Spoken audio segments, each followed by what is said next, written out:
Goes along with the beards on the Yankees. They made the change recently that you can now have a well-groomed beard and be a member of the New York Yankees. That rule had been in place for 40 years that you couldn't have a beard. People have a mustache or whatever. So I told Chris, it's non-negotiable. I am who I am. Yesterday, I went into the dermatologist's office. Remember, I told you I had That's right. an appointment. So I walk up to make the initial exchange, the insurance card and so forth with the How'd that go? First time using the new insurance card. Man, you should have seen the puzzled looks on their faces. They said, has your... It's happened to all of us now. Yeah. She said, has your insurance changed? I said, you better believe it. Changes every year. So I gave her the card, and she looked at it, and she looked back up at me. And she, very puzzled look on her face. And she said, I've never seen anything like this before. And I said, well, I'm supposed to say the word Aetna.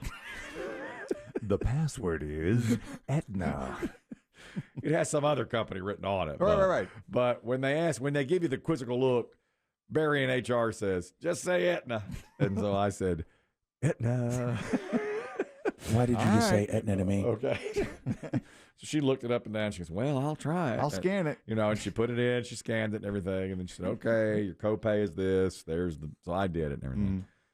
But when I walked up, all right, both receptionists were wearing T-shirts and both had sleeves of tattoos. Oh. That makes you uncomfortable. Well, I thought to myself, you know what? Did you bite your tongue? I bit my tongue. It's the 21st century, but I thought to myself, I guess even people with tattoos can type. And they did. They were fine. They did fine. So, and I thought about that New York Yankees rule with the beard. Oh, right. I wonder if, I wonder if there are some medical offices where they would say, wear sleeves, a long sleeve shirt, if you have visible tats on your arms. I was thinking, well, one of them, and she didn't work with me, but she was sitting beside the other woman that did work with me, had on just like a T-shirt with some sort of like rock band logo on it. Oh. And then a bunch of sleeves. Was it casual day, maybe? Not scrubs, clearly not scrubs. No scrubs. Well, they were just the receptionists. Though. Yeah. They were, and then the woman who wound up being the nurse who took me back to see the dermatologist, she came out to get me, and she had tattoos all over her arms. Mm-hmm. And I said, you know what? It's the 21st century. You work at a dermatologist's office. Take care of that. But I'm not a person to judge. I just never have been. I'm not going to sit here and judge anybody. And I thought to myself, boy, there was a day, I think, where you'd say you'd have to cover them up. You have to cover up the tattoo. That's all. That's gone now. I don't think that's a thing anymore. And thank goodness it's not. Let's be free. Well, let's be free of this. Biggie and I are trying to be polite and respectful, but you did bring up the word dermatologist, and there is a bandage on your face. Yeah. Oh, see, I thought you were embracing popular 90s rapper Nelly.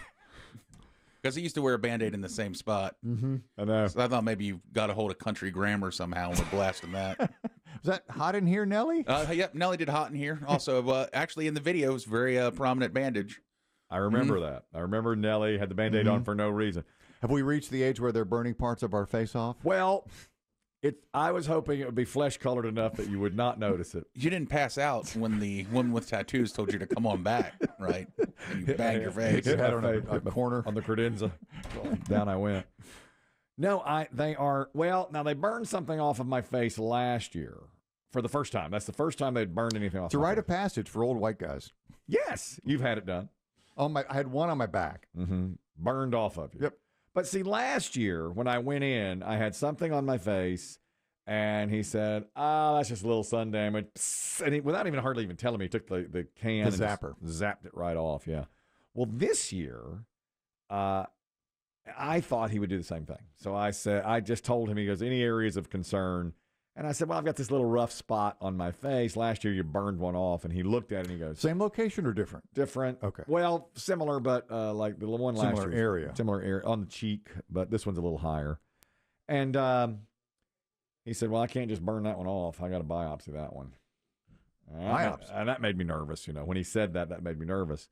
And he said, I'm going to have Jen numb you up. And I said, is that the one with all the crap on her arms? Jen, roll up your sleeves. Is there anyone else? Anyone. And He said, "No, she's going to do it." He goes, "I'm going to step out while she does it." And she says, "This is going to hurt. This is going to burn." A little? Oh, no, a lot. She said, "I'm going to make it hurt a lot." So when they biopsy, they have to go in and grab a piece of it, right? Yes. She numbed it up, and then he grabbed a piece of it, and then he did the burning of it off. Do they stitch? Sometimes you get a stitch. No stitch on this one. He biopsied it, and I said, "How worried should I be?" And he said, "Very." No, he said, "No reason to worry. We'll contact you through your portal." And I said, "I am not going to get that message." I don't know what that means. I said, "Doc, I'm not going to know the answer." As her arm was near your face, were you trying to make small talk about her tattoos? Like, so who's Blake? Yeah, I do a lot of that. I do a lot of that, even though I'm uncomfortable. That's right. Yes, I did do that. Is Blake your husband, your son? I can't make out these Roman numerals. There's a lot of Roman numerals. Have you noticed? I do know. Roman numerals are big. They're very big, and I don't know sometimes how to figure, especially when they're long things of Roman numerals. Listen, it's America. It's 2025. You wear Express yourself. You express yourself. She was tattooed all the way up and down. Can you put in my chart to never have her again? Nah, man, she does the needlework, and so she got me on the. So we'll wait and see on that. Sure. I have to say it made me a little nervous when you say biopsy. Of course. You know. Oh, yeah. But he said it doesn't appear to be much. I'll let you know through your portal. How's the pain right now at this moment? What do we... No real pain. More than 12 hours after. No problems. And he said it'll scab over, keep a Band-Aid over it for the next few days till it heals. And that's that. Put a little lotion or Vaseline on it. And so, of course, I had to get home, and my wife said, "What's up with your face?" And I said, "Well, I guess you don't know who Nellie is." Yeah. She didn't run into the bathroom and grab the pills, did she? Hackman style. She went Hackman. Oh, God. She went full Hackman on me. No, I can't live like this. Yep, she said, I won't nurse you back to health. That's my theory on Gene Hackman. We've got our attorney, Lisa Lanier, coming in 25 minutes. She's going to take your calls and answer any kind of legal questions. It's free legal advice day. If you've got one, get ready. Ask the lawyer in 25 minutes. But the first thing I'm going to do is bounce my Gene Hackman theory off of her and see what she says. I'm predicting a polite chuckle. That's the prediction. We wait and see. Biggie, hold him to that. Now. Okay. Let's see let's see if she politely chuckles on this or gives me real in-depth conversation. Or if she strokes her chin and said, "Very interesting." That's what I want. That ain't going to happen. That's what I want. I'm predicting me having to apologize to several callers because you've taken too long on your theory. Maybe. Yeah. That's probably. I'm sorry, we're not going to get to your custody question. But my chart. Click. Let me tell you something else interesting I saw about Gene Hackman yesterday. I saw an interview with the man who wrote the screenplay for Hoosiers. I was watching Fox Sports in the afternoon, and so they took it from that angle of his best sports movie. And so they talked a lot about Hoosiers. And the guy who wrote the screenplay and produced it was on. And he said that Gene Hackman was difficult to work with at first because he thought the material was so bad. And remember, media guy Craig called us yesterday and said that Hackman thought that the movie was going to wind up being garbage. And so this gentleman who wrote the screenplay said the exact same thing. They did all the photography and everything. They did all of the acting. And the last day they were in the little gym there where Hickory High was supposed to be.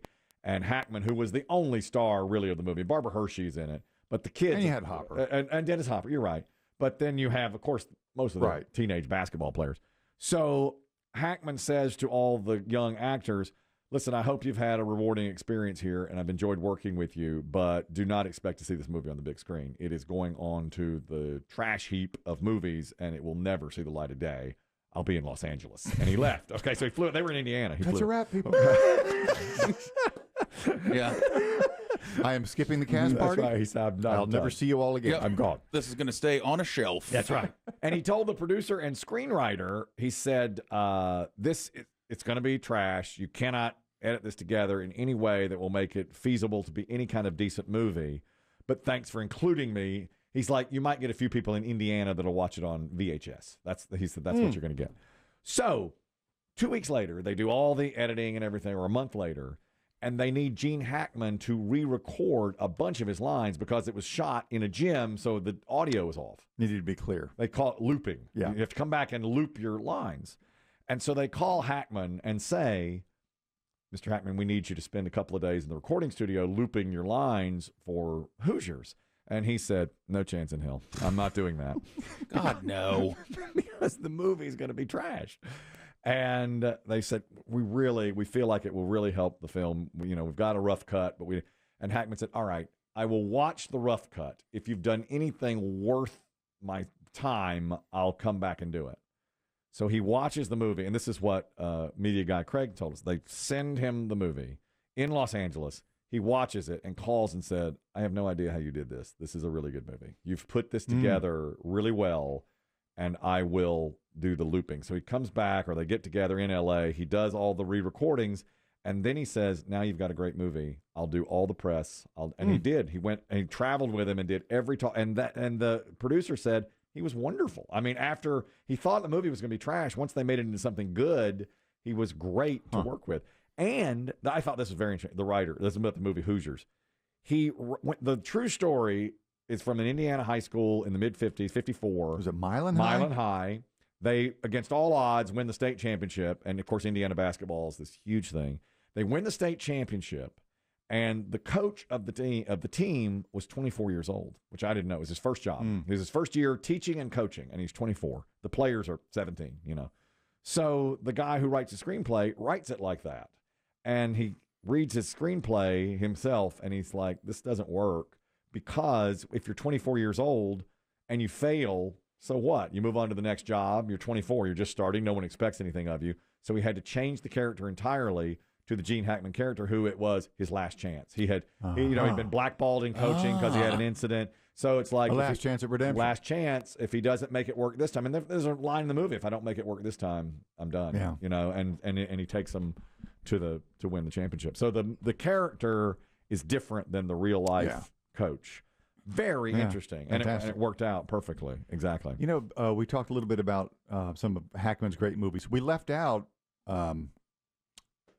What's the one? No Way Out. No Way Out. With Kevin. Yes, that's a great one. Wonderful.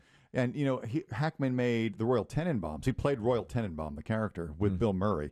And Murray said that Hackman was hard to work with. Yes. Murray, apparently one of the most notoriously hard to work with people in Hollywood. And I saw Murray say that he was hard to work with because he was always great. He never messed up. He was consistently perfect in take after take after take. Murray said he watched him with an actor do a scene 25 times, and Hackman got it exactly right every time, and the other actor screwed it up every time, and Murray thought, well, no wonder he's cantankerous. He gets it right all the time. Yeah, and they said he was hard on young directors, Wes Anderson in this case. Yes. Yeah. Tom Cruise said it was phenomenal working with him. Denzel Washington said it was great working with him, but that he was such a pro that he could be tough to work with. Did you see what Gene Hackman's favorite Gene Hackman movie was? There's a tease. Don't say it. Don't say it until next. No, I did not see it. That's very interesting. I'll tell you one other thing that the writer of Hoosier said. He talked to, when they were on the road promoting, years later, he saw in an interview, he was asked, what movie are you most recognized for? Is that the same? I bet maybe not. No. He said, what are you recognized most for Popeye Doyle and French Connection? And he said, no, I'm recognized most as the coach from Hoosiers. Oh, yeah. Man, that makes me hurt that we lost him in such a terrible way, Gene Hackman. So